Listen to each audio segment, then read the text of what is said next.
My best friend has always been there for me, believing in me when I don't even believe in myself.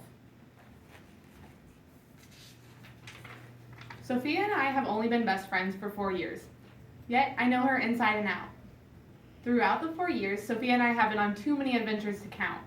She has made my life exciting, and I will always be indebted to her. Some of the adventures we have been on may not have been considered safe. Sophia and I were brainstorming ideas of how we should spend our time. Out of all the options, we chose ziplining.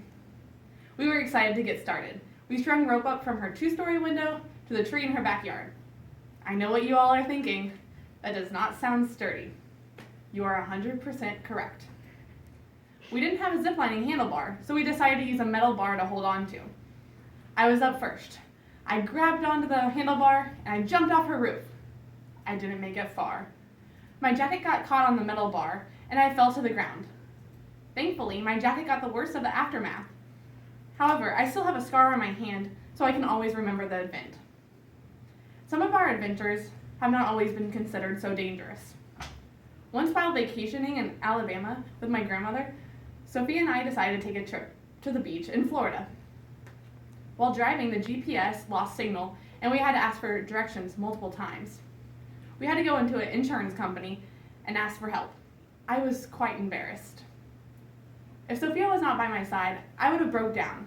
I was scared of being lost in an unfamiliar location. But Sophia kept me calm.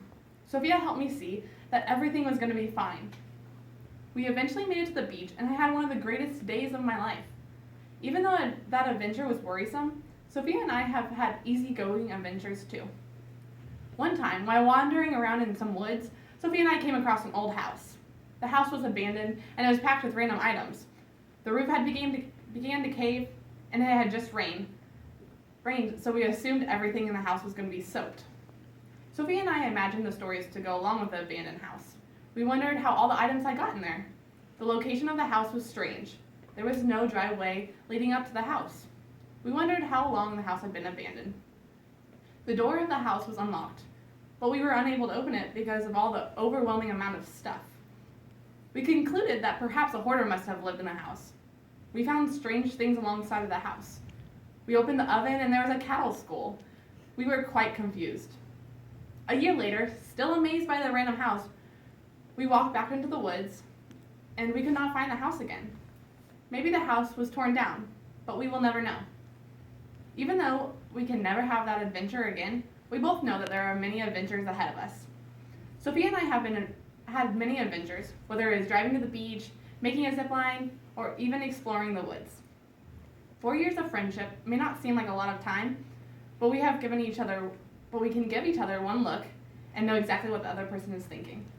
Sophia and I are super close, and I hope it stays that way. Sophia has made my life fun and exciting. She is the best friend I could ever ask for.